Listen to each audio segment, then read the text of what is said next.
a general question about guides. I've always felt very protected in my life, and I wondered how they can actually help you in a practical way. Okay, so your question is around spirit guides? Spirit guides. And how they can help you specifically? Yes. Okay, so we'll have a little conversation about guides, just because not everyone in the room understands the concept. So we all have counsellors and guides in the higher realms, and I would refer to them as unseen friends in many ways. They're there not only to mentor us, but to also inspire us. And we have our counsellors, and we have 2 counsellors that work with us specifically, not just in one lifetime, but across the board in all of our lifetimes we have the same counsellors. And so they are actually looking at the vast, expansive expression of your soul right across the board through the soul's hologram. And therefore your counsellors have the biggest picture in mind. They can see all of it simultaneously. And you work with your counsellors between lives, and you also work with your counsellors in your sleep. And they are there for you to basically sit with. And the way that your counsellors work with you is that they will ask you questions which will point you in a direction of recognising where you're growing and where you need to actually put more attention to grow more fully. And the primary intention of your counsellors is to hold the highest vision of what's possible for you at all times and guide you towards that point. Do you understand that part? And so aside from your counsellors, and yes, they do have a name, if you want to know what their name is, I would suggest that you go into a meditation and that you allow them to come to you. Now, they don't have form where they are because they're beyond third dimensional consciousness, but they will take on form. They'll take on a persona in the meditation so you can relate to them, okay? And so then if you ask them for their name, they'll give you a name, and you can have conversations with your counsellors consciously in meditations, which is something that I've been doing for many years. Then we have our spirit guides. Now, your guides come in at certain times in your life. They come in when you are going through a particular passageway and you are learning a specific lesson in life, and they are there to help you around that area because they have knowledge in that area to share with you.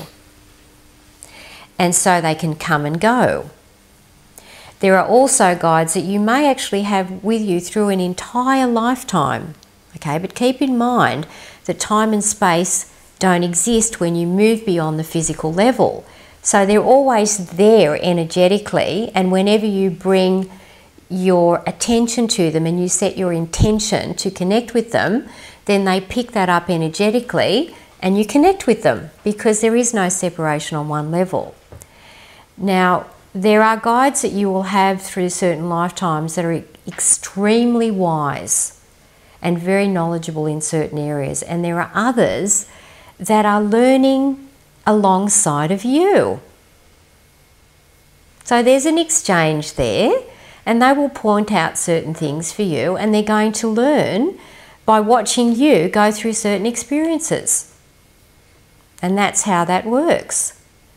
And so you might even have a grandmother, for example, who passes over, and that grandparent may choose to be with you for a particular passageway, through a particular passageway. Now, we would prefer to refer to time as passageways because time doesn't exist on the other side.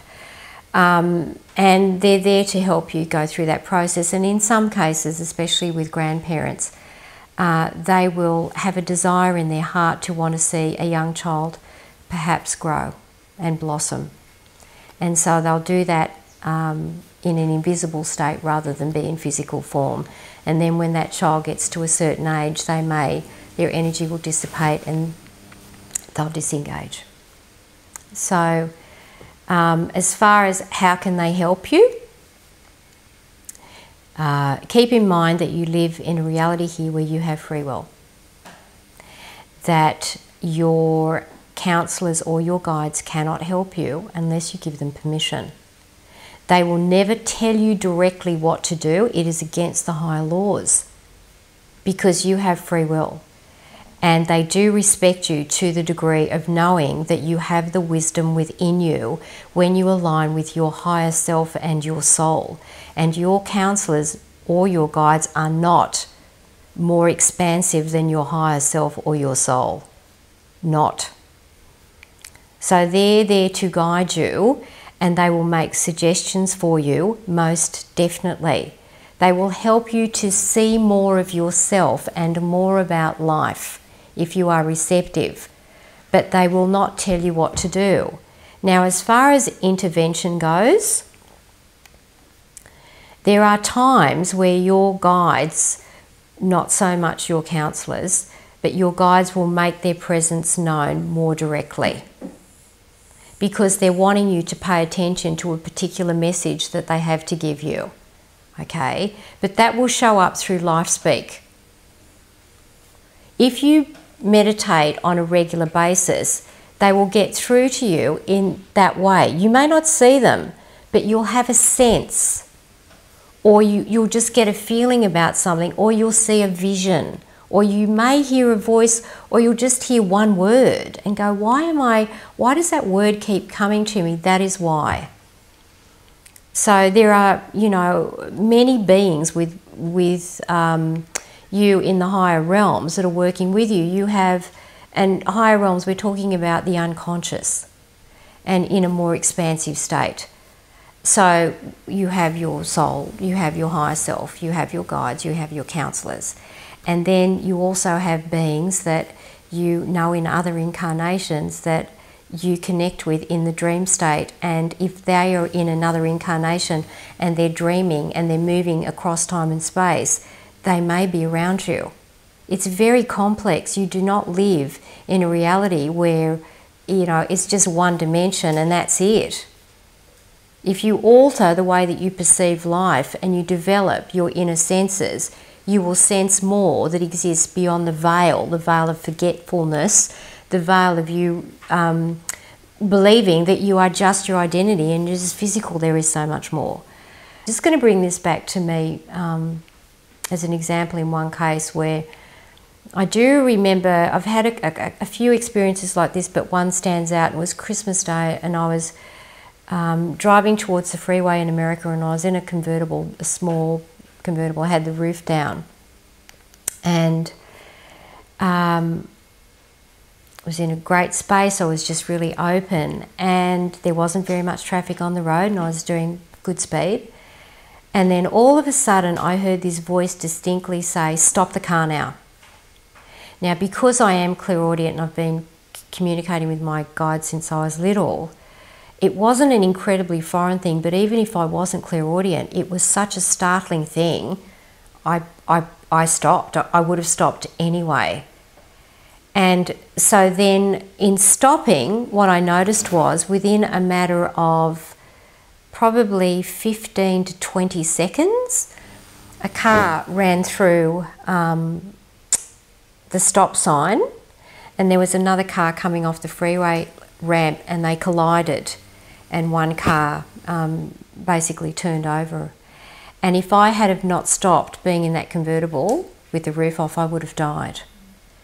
Now, they're saying on the other side that that was an intervention. It was. But they're saying that where I was coming up to that space was I was thinking about things that were taking me off somewhere else and I wasn't fully paying attention to what was going on in front of me. And what I do understand, because I'm looking at it now, is that there are so many different possibilities and probabilities that I could have actually been hit, and they're saying you wouldn't have died, but you would have been in a pretty bad state and you would have been laid up for a while. I can actually see the images. And they're saying what would have come out of that for you is there would have been a lesson for you and you would have been looking at something specifically. In me having that awakening to stop the car and then watching those two cars collide, it had such impact on me that I started to change the course of my life.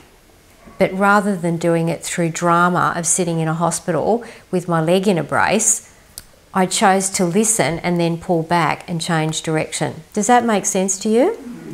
I just don't want to go into too much personal detail. And so if I hadn't have listened to that whisper that came to me, well, it was actually a shout watching an accident like that, and I would have just dismissed it and then not changed course in my life, then there would have been something else that would have happened. So you need to pay attention to these things when they show up. And your guides and your counsellors do communicate with you at certain times. But that wasn't an intervention, it was a warning. Do you see the difference?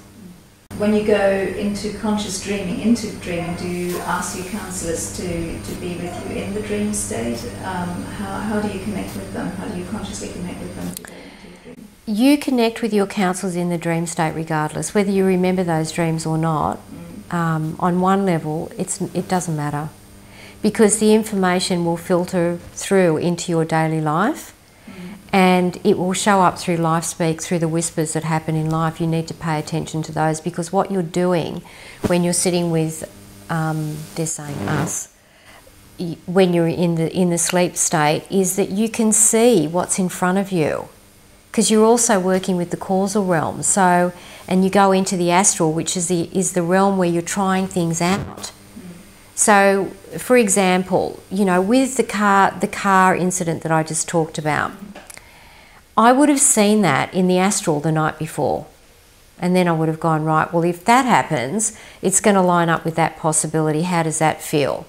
And then I would be looking in other directions at, you know, other possibilities that would bring me to the same point of realization and awakening to evolve as a consciousness, because everything that happens in your life is aligned with that.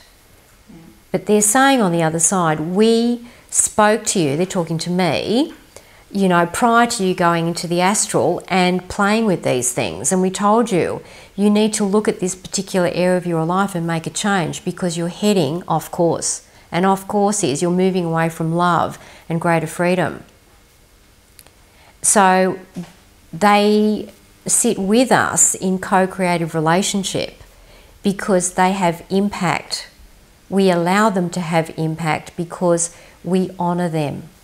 We honour and respect them to the degree that we're willing to change because of the influence that they have on us. So when I wake in the morning with symbols coming through in dreams... They would have come. They come and I write, I notate. Yeah. And say they align with warning signs that I sit with. Is it possible to then sit and revisit the dream and change the outcome consciously in that stage? Yes, you can. Right. So you can go into a meditation and you can change the ending of the dream, because your subconscious knows no difference between the physical world and your imagination. Or you could go into a meditation and say, okay, this seems to be a very significant thread in my dream, and I'm just going to open up to what it is that I need to see right now and what I need to learn about. And I'm going to do that in the inner world rather than taking it out there, so I can avert a disaster perhaps, or that I can take a more graceful path in life. And, you know, that really is where you're ultimately heading, where you're working in co-creative relationship as a conscious creator with your higher self and your soul, and certainly with your counsellors and your guides if you choose to call them in. So you're not alone here, you never are, ever. But it's a matter of shifting your state of perception to sense that you're not alone, because otherwise it's just a philosophy and it's not going to get you very far, not really. Okay, thank you.